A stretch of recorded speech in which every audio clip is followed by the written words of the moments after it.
É com muita alegria que iniciamos mais um programa, trazendo para você as nossas reflexões sobre os ensinamentos de Jesus, sobre a sua misericórdia, sobre o seu amor e sobre a sua justiça e sobre o seu jugo leve. Antes de iniciarmos o programa de hoje, nós vamos receber a carta, responder a carta de um amigo telespectador. Nós vamos fazer um convite a você, venha juntar-se a mim e ao Dr. Adão Nonato numa viagem inesquecível que nós chamamos de Nos Passos do Mestre. Esta viagem, ela começa no Egito e termina em Israel. Portanto, juntos, eu, que vos falo, Severino Celestino, e o Dr. Adão Nonato, nosso amigo aqui da TV Mundo Maior, estaremos com vocês, saindo das pirâmides lá do Egito até a terra de Israel. Nós passaremos pelo Mar Morto, pelo deserto do Sinai, e chegaremos até o Mar Morto ali ao lado, nas chamadas cavernas de Qumran, no deserto da Judéia. Subiremos de Jericó a Jerusalém, fazendo a subida e não a descida da parábola do bom samaritano, e vamos até a Alta Galileia, passando por Caná, na Galileia, Nazaré, a terra de Maria, Cafarnaum, onde Jesus iniciou seu ministério, Tiberíades, Cesareia de Filipe. Teremos com certeza uma viagem que durante 16 dias ficará registrada em nossas mentes, nosso coração e no nosso espírito. Venha juntar-se a nós. Como é que você pode fazer isso?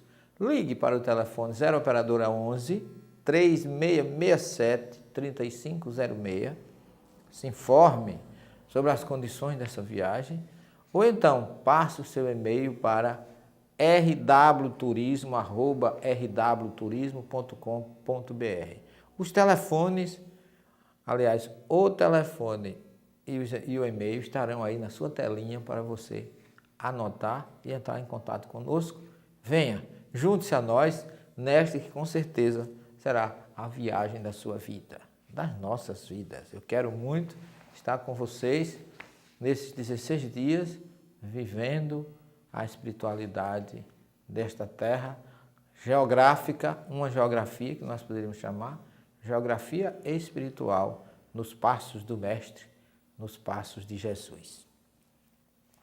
Mas no nosso programa de hoje, nós vamos abrir para responder uma carta que nós recebemos de um irmão protestante, mais uma criatura que já tem falado conosco por telefone, muito mente aberta, buscando realmente o que Jesus diz lá em João 8,32, que é: conhecereis a verdade e a verdade vos libertará. O nome dele é Otto Palhares e ele fez uma carta imensa, com 10 dúvidas, mas ultimamente nós já enviamos algumas respostas para ele por carta, mas a pergunta dele é uma pergunta, aliás, as perguntas, todas as dúvidas deles, são dúvidas muito pertinentes, muito racionais e muito lógicas. E por isso que nós vamos começar com as respostas, uma que eu considero muito importante e que traz muitas dúvidas às pessoas, que é o que está no Evangelho de João, segundo ele, capítulo 5, versículo 28 e 29. Eu vou ler e depois nós vamos conversar sobre essa dúvida dele. Ele diz aqui, o capítulo 28 e 29. Não vos admireis com isto. Vem a hora em que todos os que repousam nos sepulcros ouvirão sua voz e sairão. Os que tiverem feito o bem para uma ressurreição de vida. Os que tiverem praticado o mal para uma ressurreição de julgamento. Este trecho, ele é muito mal entendido por muita gente. Inclusive, eu tenho aqui a tradução de João Ferreira de Almeida, ela não fala em julgamento, ela já fala em condenação. Se você pegar a tradução de João Ferreira de Almeida, no mesmo versículo, João capítulo 5, versículo 28, ele diz assim, Em verdade vos digo que vem a hora, e é agora, em que os mortos ouvirão a voz do Filho de Deus, os que ouvirem viverão, porque, aí ele coloca no 28, não vos maravilheis disto, porque vem a hora em que todos os que estão nos sepulcros ouvirão a sua voz. Os que fizeram o bem sairão para a ressurreição da vida, os que fizerem o mal para a ressurreição da condenação. Veja bem, eu fui ao texto original e eu tenho aqui, eu vou ler e vou traduzir palavra por palavra para que vocês vejam como às vezes as nossas interpretações são dirigidas para os nossos entendimentos, para aquilo que a gente conhece. Mas eu tenho aqui dizendo, al-titmihu, ou seja, não vos admireis al-zot, disto, sobre isto, que, em hebraico, porque, eis, rine, ba-shá, vem uma hora. Ele não diz qual é a hora, não é vem a hora, como muita gente traduz. Mas ba-shá, vem uma hora qualquer, um tempo incerto. É um momento, não é determinado, é indeterminado. Vem uma hora. Vekol shirinei, e todos os que dormem, kever em hebraico é tumba, sepulcros. Então, todos os que estão considerados mortos fisicamente. Kever é tumba. Ishmiu, que é do verbo lishmoa, quer dizer, ouvirão no futuro, no incompleto. Ishmu et kolô, a sua voz, ve-alu, ouvirão a sua voz e subirão. Então, eu vou traduzir esse versículo todinho assim. Não vos admireis sobre isto, porque eis que vem uma hora, vem que todos os que dormem na tumba ou nos sepulcros ouvirão a voz dele, et kolô, a sua voz, ve-alu, e subirão. Veja bem, Haosim, os que fizeram Hatov, o bem, Lakum, despertarão, levantarão, Lahaim, para a vida, ou para as vidas. E Haosim, os que fizeram Hará, o mal, Lakum, Ladim, levantarão para um tribunal, ou para, veja como aqui a gente pode trabalhar nesse versículo, sem nenhum problema, partindo do termo original, aqui, Ladim, quem vai a um tribunal não vai para ser condenado, vai para ser julgado. Quando essa palavra é traduzida por condenação, já há uma pré-colocação de que a pessoa vai ali para ser condenado. Condenado a quê? Considerado culpado, considerado réu. É bom que se lembre que Jesus está falando. Quem está falando isso é Jesus. E o Jesus que está falando isso, ele diz que vinde a mim todos vós que estáis cansados e oprimidos, que eu vos aliviarei, porque meu jugo é leve, meu fardo é suave. Então Jesus julgava com justiça, com leveza, com misericórdia. E quem julga assim, não condena. Então, veja, a coisa não é tão da forma como colocam, mas você permaneça conosco que você vai ter maiores esclarecimentos na próxima parte do nosso programa. Até já!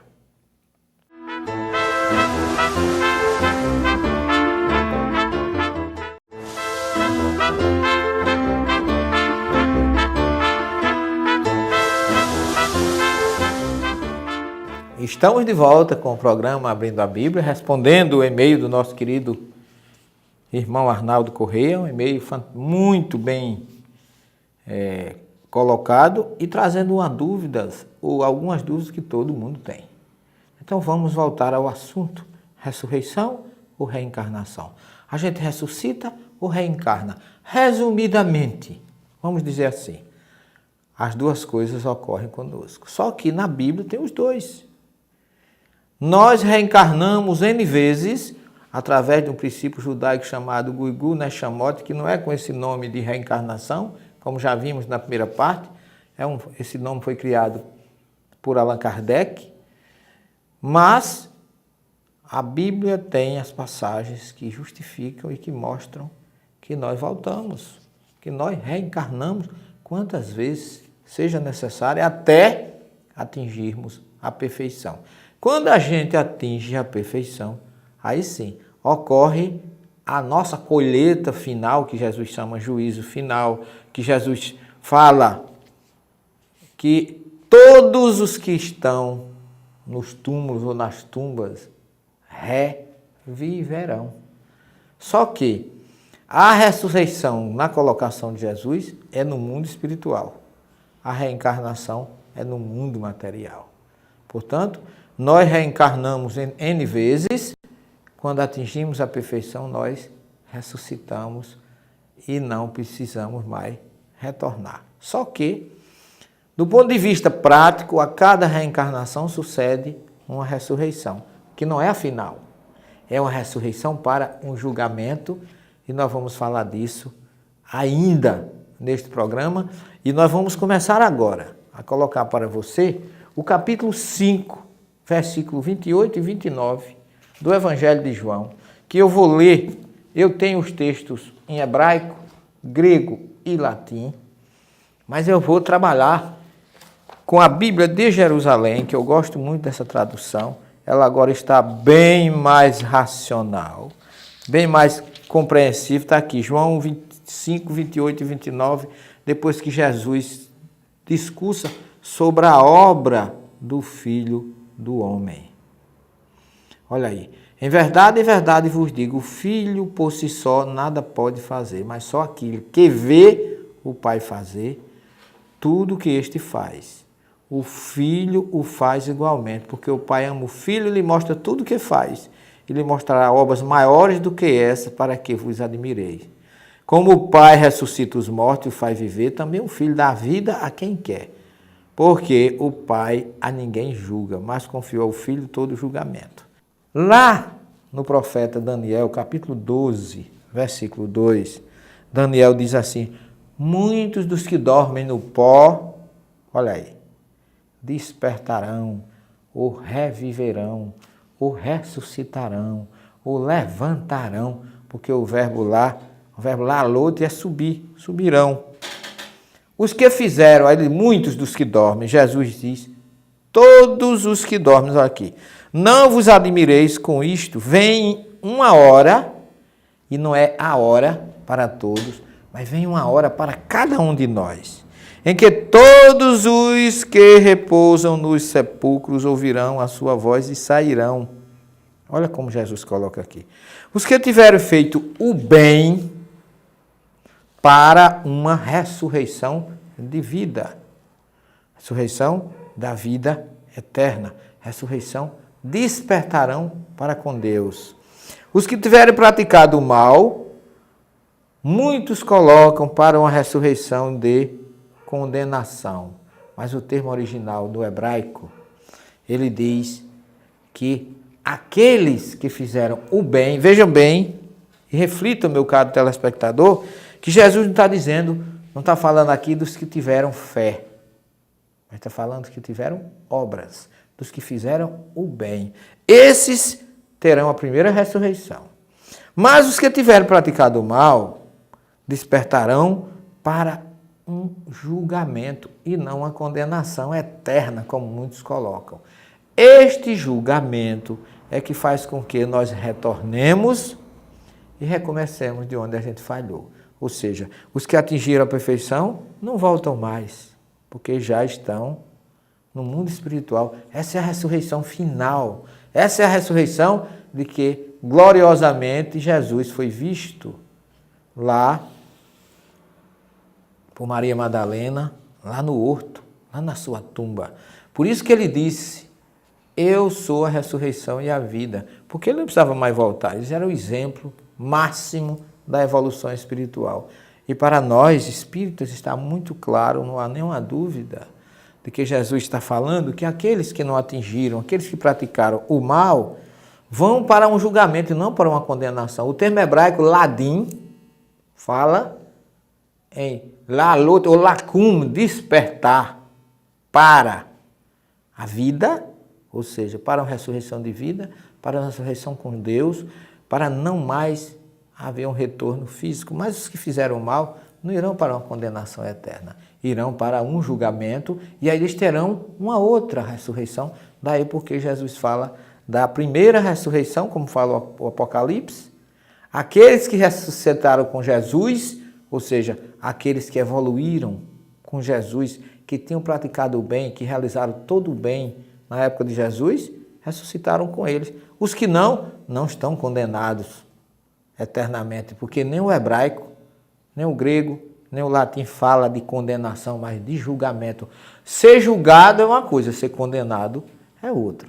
Portanto, o hebraico fala ladim, ou seja, um despertar para um julgamento. O grego fala de kriseus, ressurreição, anastasin kriseus, ou seja, ressurreição para um julgamento. E o latim fala em iudice, que também é julgamento, não fala em condenação. Portanto, há uma chance para aqueles que erraram de recomeçar. Jesus não traria uma notícia ruim para nós de que não tem mais jeito, pelo contrário. Ele deixou bem claro, não se perderá nenhuma das ovelhas que o Pai me confiou. Mas nós vamos ainda a um pequeno intervalo e na terceira parte, continue conosco, encerraremos perfeitamente a diferença entre ressurreição e reencarnação, atendendo o e-mail do nosso querido Arnaldo Correia, não é isso? Arnaldo Correia. Então, fique conosco e até já.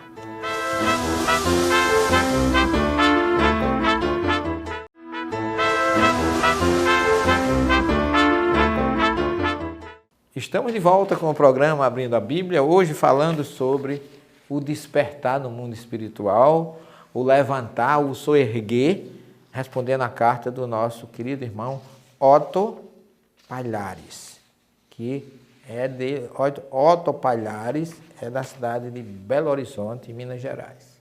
Então nós vamos, antes de continuar, de fechar a carta, a resposta do nosso irmão, em João 5, 28 e 29, eu queria chamar a atenção que nós temos as nossas obras analisando as traduções bíblicas, o Sermão do Monte e o Bereshit, que é a nossa última obra, à disposição em São Paulo, na Livraria Sinal Verde, lá em Guarulhos, ou no próprio Shopping Internacional de Guarulhos. Temos as nossas obras e temos também nossos DVDs lá com conferências, com palestras à sua disposição. E também a Lena em Santana, na Ezequiel Freire, na editora Mundo Maior. Está à sua disposição para você adquiri-las e refletir sobre as nossas análises dos textos bíblicos, porém sempre extraídos de textos originais, como nós estamos fazendo agora. As nossas análises são mais ou menos nesse sentido. Então, você pode adquirir as nossas obras, ou então peça aqui no Norte e Nordeste, pelo telefone 0 operador 83 3244 0835, ou direto no nosso e-mail Bereshit, igual o nome do nosso livro, BERESHIT, esse T é mudo, não tem um E no final não, bereshit@terra.com.br. Faça os nossos pedidos por e-mail, que a gente também responde, envia, e aí a gente informa para você como é que procede, que nós enviamos o seu livro pelo correio. Nós vamos dar continuidade aqui agora a que nós terminamos de falar, que segundo está colocado de Jesus em João 5, 28, ele diz assim, que os que dormem ouvirão a sua voz e despertarão. Ele diz assim, os que fizeram o bem despertarão para uma ressurreição ou um despertar de vida. Os que tiverem praticado o mal despertarão para julgamento. O que significa que há impreterivelmente no nosso despertar, no mundo espiritual, duas situações distintas. A primeira, quem fez o bem vai colher o bem, ou seja, cada um, em qualquer das situações no mundo espiritual, vai colher o bem, mas segundo Jesus aqui, de acordo com o que você fez. O verbo laçote é fazer, é produzir, é construir. Se você fez o bem, você colhe o bem. Se você fez o mal, você vai ser julgado, segundo o que você fez. Portanto, não há uma salvação gratuita. Jesus não está falando aqui que essa colheita é segundo a nossa fé. Não. Está falando que há um despertar, um levantar para alguém, só que você é primeiro. Aqueles que fizeram o bem colherão, despertarão para a vida. É como ele coloca aqui. E os que tiverem praticado o mal despertarão para o julgamento. Então há duas situações. E não é baseado em fé, mas ainda no que você fez, de bom ou de ruim. Então, fica claro que e quando ele coloca aqui, os que fizeram o bem, tiveram o bem, despertarão para a vida. Essa vida é a vida espiritual, é a vida plena com Deus. É o estado de graça, como a gente coloca, e significa que este não precisa mais voltar. Foi julgado pelo bem que produziu, pelas obras, pelo bom, o que de bom construiu, e não volta mais. Mas o que tiverem feito mal não serão condenados a uma prisão perpétua, nem eterna, porque Jesus disse que não se perderá nenhuma das ovelhas que o Pai me confiou e que meu jugo é leve. Então, ninguém vai ser condenado, vai ser julgado de acordo com o que você fez. Se você não fez o bem, você praticou o mal, você vai ser entregue a um juiz, vai ser julgado, vai voltar para a prisão da carne. Aí sim, você vai viver numa prisão física até você despertar, produzir o bem, e aí você vai voltar, e quando você tiver evoluído espiritualmente através de encarnações sucessivas, você então vai ter a condição de entrar mais uma vez na vida, sem precisar mais ir para um julgamento e um retorno físico. Isso é o que nós poderemos depreender dessa passagem. Temos um exemplo clássico disso, dado pelo próprio Jesus. Leiam a parábola do rico e do Lázaro, em Mateus 16, versículo 20 a 31, que ali você encontra duas situações distintas. A parábola você sabe, Lázaro era pobre, vivia de migalhas que caía da mesa do rico, um rico avarento que vivia de banquetes e não ajudava. Ambos morreram, olha a situação. Foram despertos no mundo espiritual, segundo Jesus. O Lázaro foi para o seio de Abraão, foi para a vida. O Lázaro colheu o bem, de acordo com o que ele tinha praticado. Se bem que a parábola não diz que ele fazia o bem, apenas ele era pobre, pedinte, era uma vítima da sociedade. Mas com certeza deveria ser um homem bom, porque senão não teria ido para o seio de Abraão. Porque ser pobre, pedinte, não é suficiente para também entrar no reino dos céus. Você tem que produzir alguma coisa, porque Jesus disse que fizeram o bem. Porque segundo a própria parábola, o Lázaro, ele não fazia o bem, ele só via de porta em porta pedindo comida porque estava com fome. Então não há uma justificativa dos seus atos. Mas se ele foi para o seio de Abraão, além de ser um pedinte, ser humilde, ser um sofredor, ele também colheu o bem e foi para o seio de Abraão. E o rico foi para a prisão, foi para as tormentas, foi julgado e foi para as tormentas. Veja bem, quando ele está ali, naquela situação, que ele vê Lázaro, então ele pede para ir para lá. E aí Abraão diz, quem está aí não pode vir para aqui, quem está lá não pode vir para cá, quem está daqui não pode passar para lá. Muita gente entende isso, é que as pessoas que estão no mundo material não podem ir para o mundo espiritual, vice-versa. Não é isso não, é a situação evolutiva. Lázaro não poderia descer à condição do rico, porque ele já tinha evolução. Nem o rico poderia ascender automaticamente à posição de Lázaro, sem fazer obras. Ele tinha que ser julgado, e aí, através de encarnações sucessivas, com o tempo, com a evolução, aí ele podia passar para a condição, para a mesma situação, se igualar à situação de Lázaro. E agora um detalhe, aquele homem que estava, segundo muitos, condenado eternamente ao sofrimento, naquela condição, ele se lembrou dos seus e disse que queria que voltasse, permitisse para que os seus não viessem cair aí. Agora eu vou deixar uma pergunta para encerrar o programa. Se aquele homem que estava condenado a uma condenação eterna, pensou nos seus, Será que, e como é que a gente pode pensar que Deus com relação a nós? Se um condenado não esqueceu os seus familiares, Deus vai esquecer a gente, meu caro irmão? Claro que não. Confiemos nisso e aprendamos com essa lição que Jesus nos deixou em João 5, 28 e 29 e acreditemos na sua misericórdia divina. Muita paz e até o próximo programa.